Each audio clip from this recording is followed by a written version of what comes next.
Hello, hello. I promise, even though this is the same title as the State of RubyGems talk last year, we've edited some of the slides.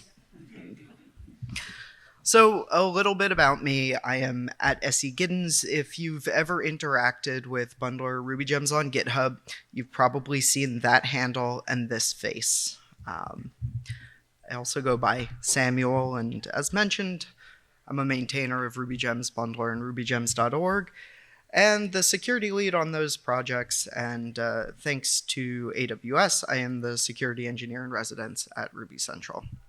And yes, I have been writing bugs for a very long time. So welcome to Sigstore. Wait, no, wrong slide deck. That was yesterday's conference talk. We're in Chicago. Let's see if I can get this right. Welcome to my wedding. No, that was the last trip to Chicago. I swear I know what I'm doing. So you might be asking, why does Ruby Central have a security engineer? Why isn't there a fun engineer or a feature engineer, a bug fixing engineer, a make things go faster engineer? We'd love to get there, but have to start somewhere, and we chose to start with security. Now, why start with a security engineer as the first full-time engineering hire? Well, to quote from GitHub, do you really know what's in your software? You might remember some thought leader a long time ago saying, hey, software is eating the world. That was 2011, and the meal is over. The world has been consumed by software. Software runs our lives, from our bank accounts to the power grid, and most importantly, delivering the memes that keep us entertained on a daily basis.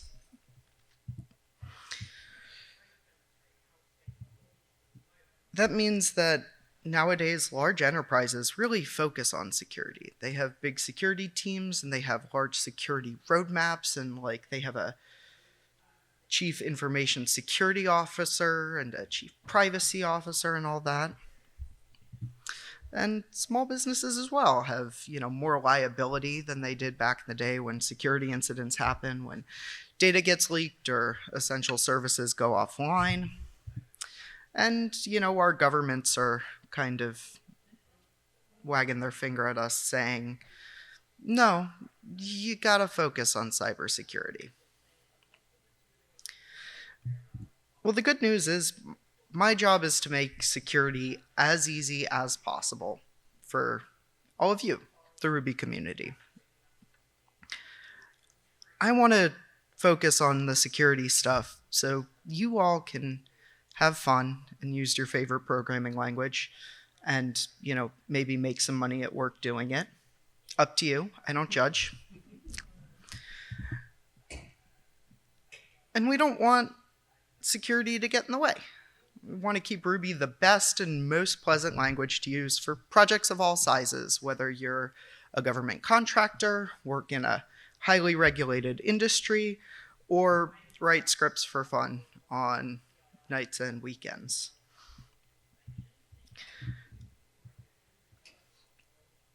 It's still 2024. Security is a really big part of the ecosystem, whether we see it or not. It's, the set of things that we care about when we evaluate Ruby, the gems that we use, and so on. And that concern isn't going away. It's getting bigger. Government agencies are publishing more white papers and using scarier language, and scarier attacks keep happening. Now, I know I'm a security engineer, but I hate the alphabet soup of security as much as anyone else. Raise your hand if you've ever heard someone say salsa or the CRA or SBOM or guac to you. Not the guac that you get at Chipotle. That one costs extra. This one you can produce for free.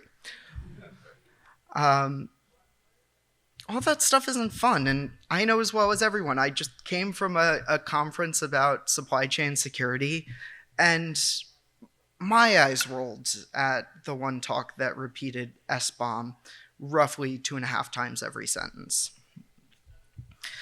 Unfortunately, all of these schemes and the boxes that they check are must-haves. If you're moving money around or selling software to the government or making cars, dealing with people's healthcare data, etc., checking these boxes is not optional, even if you wish it was. And at the end of the day, if Ruby doesn't help you check the boxes that you need to check, people are going to be forced to leave the community. And we don't want that. We want people in the Ruby community to stay. We want, let's say, big companies that are focused on making Ruby and Rails faster and making our IDEs have nice language support. We want them to continue using Ruby. So over the past 12 months of my security residence, I'd like to think I did a lot. My boss is in the room, so at the end of this, if you can make it sound like I've had a really impressive year, that might be good for my year-end review. So this is just sort of a checklist. We rolled out trusted publishing last December. We had a couple of major supply chain incidents, the number one of which was XZ in March.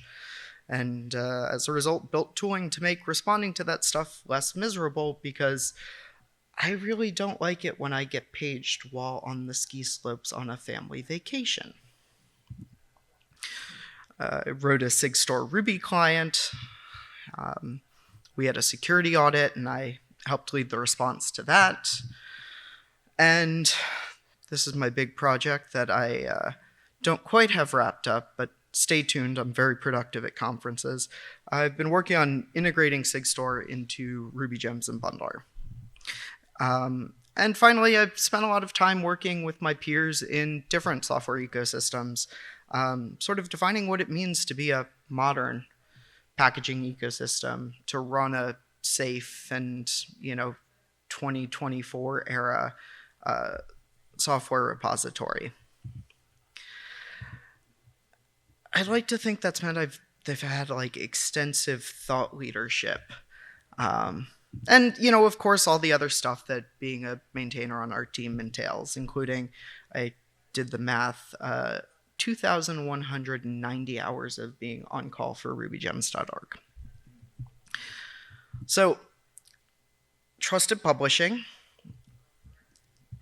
It is a way to publish gems using machine identities, such as GitHub Actions release workflow, instead of maintaining long-lived credentials that sit who knows where. And I'd like to ask you to add it to your gem today. I have built a plugin at RailsConf earlier in the year, and you can run it with a handy one-liner. So far, we've had 2,400 versions published using trusted publishing from almost 350 distinct gems. And I'd like to challenge you all, can we double that number before we leave Chicago? Can you set up trusted publishing for, I'm doing the math here, 3 of your gems each? We'll double that number easy. And in total, those gem versions have been downloaded something like 260 million times. There have also been, a number of high-profile gems that have adopted trusted publishing, things like Addressable, NetIMAP, and the small gem that you might have heard of that just got a big version bump, Rails, published using trusted publishing. We had a real wake-up call earlier this year about the extent to which nation-state actors view critical open source projects as an attack target. So we started a project to index the content of every single gem that you all have published. We surface security events, so you can sign on to your RubyGems.org account and see who else has signed on as you and who's made changes to the gems that you own, with the goal of reducing the amount of time it takes to detect and respond to incidents, declare them all clear, so we can spend more time, building features instead of trawling through logs. SigStore is a complicated project. I won't pretend otherwise. The tagline of which is making sure your software is what it claims to be. So it is a cryptographically sound system that allows me to hand you a JSON file, and you can prove using that JSON file and some public key cryptography that, oh, hey, you own this GitHub repository, and you published a tag, and here's the commit from this tag, and you ran a GitHub Actions workflow called release.yaml, and you built a file that happens to look suspiciously like a gem with this checksum. You can prove that without having any trust in rubygems.org that that's where an artifact came from. That allows me to say, hey, every release I use of this gem should come from the correct GitHub repo. And eventually it'll allow you to say, hey, of those 389 AWS gems I depend on, do they actually all come from Amazon? We went through a security audit performed by a well-known firm that specializes in open source security called Trail of Bits. They also completed audits of Homebrew and PyPI in the past year.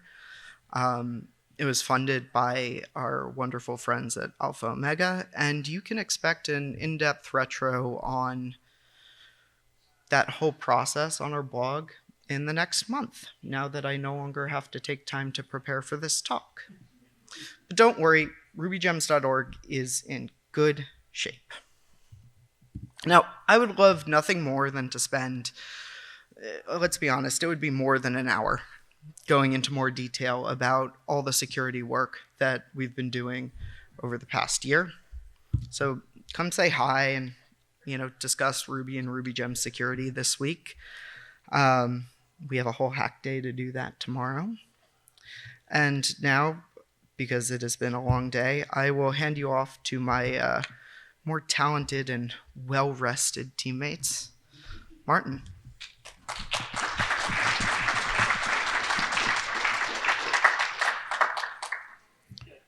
I don't know what to dispute more, the well-rested or more talented. SigStore is impressive. I'm a principal engineer at Cloud City. My name is Martin Emde. Hello. I've been a Rubyist since 2005. I feel like at that point, it's like Planck time. It's like it's getting compressed into just very tiny amounts of starting early. I've been an open source contributor almost as long. And 2 years with the RubyGems team. So I'm going to tell you about the new design we're working on at RubyGems. RubyGems really needed a refresh. Usability is suffering. I don't know if you've used it. Some of the patterns that we've been using, they're not, as I think Sam would say, 2024 era. And it was getting really hard to add new features. So here's our new design.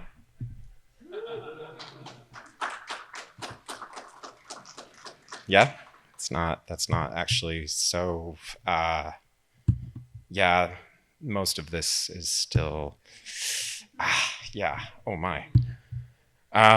So we're working on it, but one place where you can see it is on your dashboard.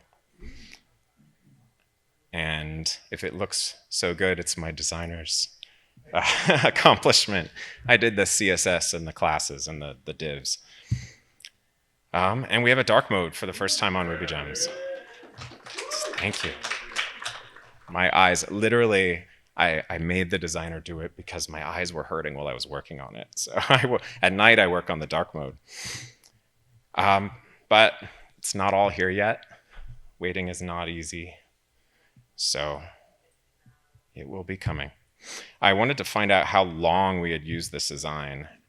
And I went back to apparently a decade ago during around RubyConf time. And that's the first time this new design showed up. So we're running on 2014 era packaging right now. So I think we need 2024 era design to go with the 2024 era package management.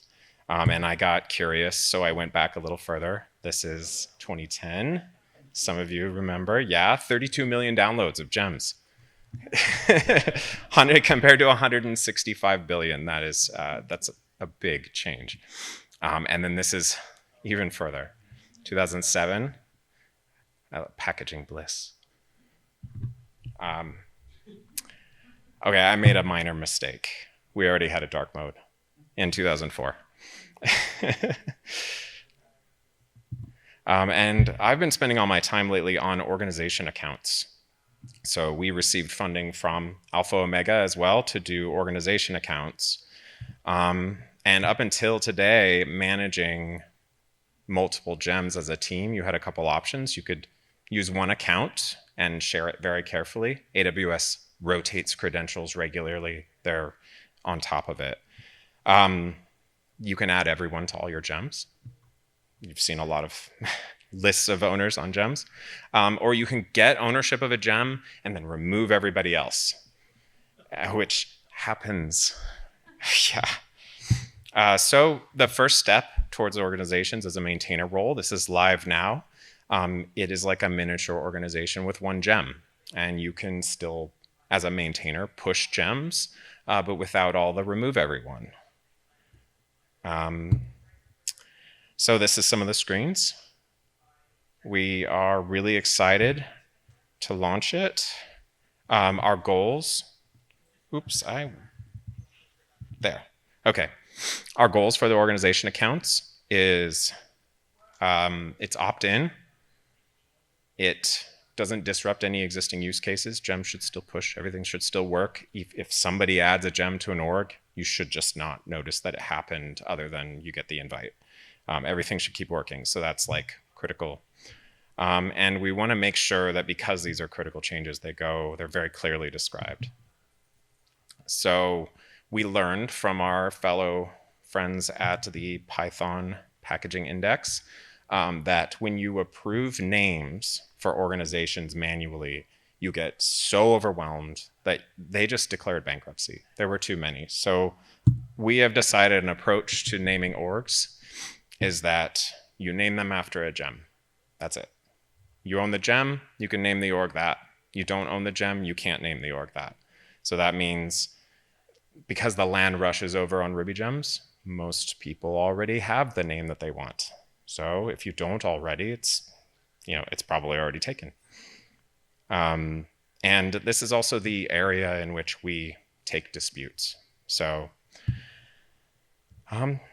name your org, pick gems, add people, and we're going to try to beta test this during the hack day. So I will warn you, it is not ready for production gems. So I cannot promise you will be able to push a gem after it's added or that you'll be able to even see it. I don't know. We'll see. We're going to try to get that ready before we push it out. But come and talk to me at hack day. And I will hand over to Marty.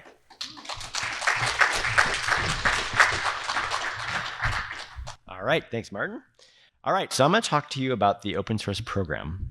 As introduced by Sarah, I am the director of open source. I recently started this role in August, so it's pretty new. Though you probably know I'm not new to RubyConf or to Ruby Central because I've been here for quite some time. Fun fact, this is my 19th RubyConf. I've been to all of them since 2006. So, all right, let's get going. So let's do a little history here. I'm going to show you, this is a timeline of essentially RubyGems from its beginning. 2003 is actually when RubyGems was conceived and hacked at a RubyConf in 2003, but it wasn't released in 2004. I'm not going to go through all of these points in the timeline because I don't have the time, but I am going to talk to you, we're going to focus a little more on the last couple items. So in 2022, Ruby Together merged with Ruby Central. At that point, Ruby Central now was owning the sort of hosting of RubyGems and also the maintenance of RubyGems. And so at that point, we started thinking about how do we manage and oversee this work in a fair way for a nonprofit like Ruby Central. So that led us to forming the open source committee with this purpose, that we have to do oversight, we have governance, and we need strategic guidance. We also want to think about how does the community engage with us through this committee. So we have 3 members of the committee. We have Gabby, Mike, and Ufuk, and I believe they're all at the conference, so you can say hi to them if you haven't. And they have a lot of work to do with the committee, but we just recently posted on our website a little bit about the committee and some history there, so please read that if you're curious about all that. Now with the open source program, this QR code will go to a page on Ruby Central's website that talks about the program in a little more detail. I'm gonna be going through a few of those pieces, but the page has more detail. But ultimately, we're looking at how do we maintain and improve critical infrastructure and tooling that you all need to build Ruby apps. So here's our mission. I'm not gonna read this, but there are really kind of 3 areas that we see in the mission. First, there's maintaining RubyGems, keeping it secure, keeping it reliable and up for you to be able to rely on and use. We also think about how do we support impactful projects, open source projects in the Ruby ecosystem. And I'll list out a few of those in a moment. We think that there may be some that are unmaintained that are still important to the community that maybe we should sort of adopt and give some TLC. So we consider that part of our mission as well. And the third piece is how do we grow open source contributors so that we don't rely on the same 10 or so people that have been contributing, but how do we have the next generation come in? So here's a list of our projects. There are short descriptions for these if there are any of those that are unfamiliar to you on our website, but I'll keep moving. And here's our team. I will point out that Samuel is the only one that it works full-time on this. The rest of these individuals are doing this part-time outside of their normal work. So thank you, team. So what did we do in 2024? All right, fair, Kinsey, fair. All right.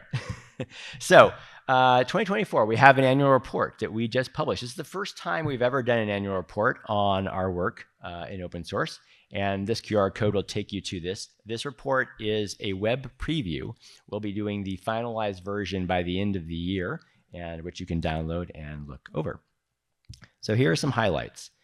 These are notable improvements that we've done with RubyGems and Bundler. I won't read them all out. Some of this work actually was done by our companies in the ecosystem, but these are all things that shipped with RubyGems and Bundler this year. Another piece that we did a lot of work on was the infrastructure upgrades around rubygems.org and how that is delivered. And very pleased with that this all went without a hitch and you didn't see any downtime. So great job, team. So the other piece that I want to highlight is that we have a steady release cadence and we maintain this. So we did 24 releases of RubyGems and Bundler over the year. And that was basically every month, sometimes multiple releases in a month. And that meant we had quick turnarounds on any bugs and security patches, which is important so that you know if there's an issue, we address it quickly and get it out the door. We've been having a 24/7 on-call rotation for a while, but this year we added a secondary rotation to the on-call. And we had 0 downtime. So 100% uptime and no major outages this last year. So yay, good job, team. And that's 17,000 hours of on-call. The last piece I want to highlight from 2024 is that we joined as associate members of 2 foundations to be active in working groups focused on supply chain security. So OpenSSF and the Eclipse Foundation, we joined that this year, and we are actively involved in these working groups. And this is important because there's a thing called the CRA, or the Cyber Resilience Act, that's coming, that will be enforced in the EU, that we have work to do to be ready for. Sam already sort of alluded to this, but this is important stuff. So what are we doing in 2025? Well, we have 4 major pillars that we're thinking about in terms of themes of our work. We have developer experience, security, stability, and sustainability.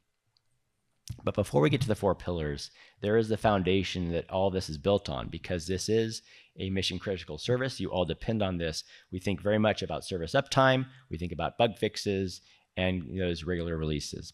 We also do a lot of customer service. So people who get locked out of their accounts or have gym disputes. This happens constantly for the team, and it is something that we have to stay on top of so that you all can resolve whatever issue you might have with RubyGems. So let's talk about developer experience. We think about this as we're sort of aiding your dev tooling team. The organizations works falls under this. We are thinking about namespaces for next year in collaboration with Ruby Core. And we also want to improve documentation so that it's clear on how, there isn't differences between bundler documentation and RubyGems documentation. And that's been upgraded because it's probably also 2014 era documentation is my guess. Security. Samuel's already talked a bit about this, but this is important. One of the things that came out of our security audit is there are some things we'd like to do around how we do cloud infrastructure controls that we'd like to work on. And we also have some compliance work that we have to do. And these are all things that we have planned for 2025, as well as working with the security working groups. For stability, we think about this as you all depend on us, so we want to make sure we're there for you when you're trying to do your builds and do your deploys. So we don't have formal disaster recovery plan or regional failover. We haven't needed this, and hopefully we won't need this, but that's maybe not the best plan for stability. So we want to do that work in the coming year. We also want to work on our run books and our systems documentation and get it out of the heads of our devs and into documentation. And there's also a piece around the cloud infrastructure where we want to stream, so we can streamline that so we can bring up a new environment and run, say, like a new organization's work there and test it out and not do that in production. But we're going to do it in production, but very carefully. Okay, so sustainability is the last pillar I want to talk to you about, and this is for us, so we can keep doing this for you all. And one of the things that I'll focus the rest of my time on here is about recurring revenue. So the team has had a lot of extra funding in the last couple of years, but funding hasn't been sustainable or has been reliable over the years. And so that's something that I want to solve and make better for our organization. Also, we want to improve internal documentation, so onboarding is easier for new developers because we also want to bring in the next generation of OSS contributors. So I have a question for you. How should critical open source infrastructure be funded? With money. Well, that's true. So you think about that. Let's do another history lesson here. So I mentioned that infrastructure funding has been provided by Ruby Central from the beginning, and that was largely funded by conference proceeds. So before the pandemic, we actually made money at conferences, and it was great. So we had, as a nonprofit, now we can funnel this into RubyGems or into other projects and grants we can give out to the community. And so this paid for the infrastructure. We also have donated services in like Fastly and AWS allow us to use our services for free, essentially. And so that's very important, too, to reducing the cost of maintaining this for you all. So that's the history of infrastructure funding. For developer funding, here you can see it broken down. It is largely, has been, and continues to be volunteer, with the exception of in 2009, when someone was paid full-time to work and build Bundler as part of the MERB project. There has never been, until now, there's never been someone who's funded full-time to work on RubyGems all that time. So here's the timeline. So we break down funding into 4 different distinct sources. We talked about donated services, and I'll share those organizations that have supported us that way in a moment.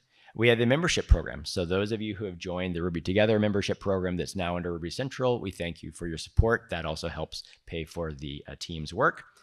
We have a new program I'm going to talk about in a moment called the Corporate Sponsorship Program, which is our thinking about how do we make it sustainable on a renewing fashion.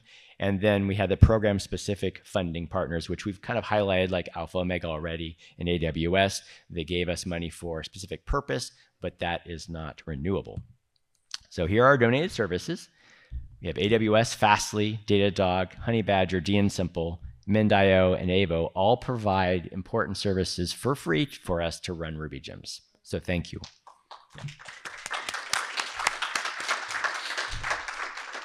For 2024, we have 5 standout funding partners that gave large portions of funding to fund this work. So the Sovereign Tech Agency, the AWS, which funded Sam's security engineer work. We have Shopify, Sidekick, and Alpha Omega. So thank you all for your support.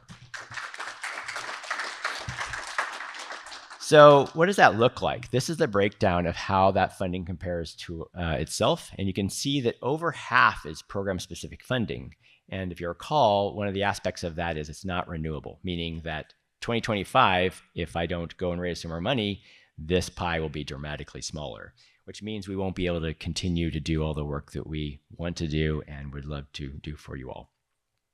So with that, I want to talk about the corporate sponsorship program. This is something we just launched. This page actually went live, I think, yesterday, and this QR code will take it to that page.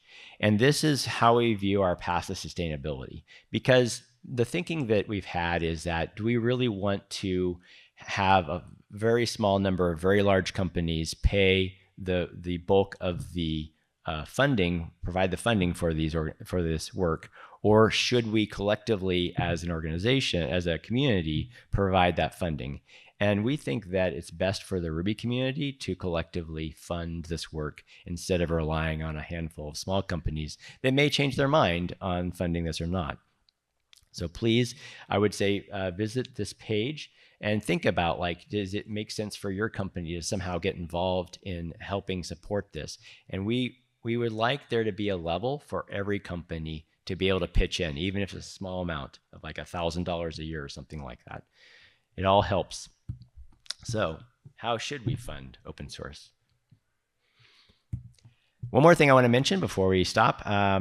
We are thinking, assuming that we are able to raise some money, we want to grow the team by adding another security engineer to join Samuel and an infrastructure engineer to help us work on our AWS infrastructure and modernize the things that we want to improve. So thank you, everyone. I hope you continue making Ruby awesome, and join us tomorrow at Hack Day. We'll be there. We look forward to you visiting us during Hack Day and help out with RubyGems. Thanks.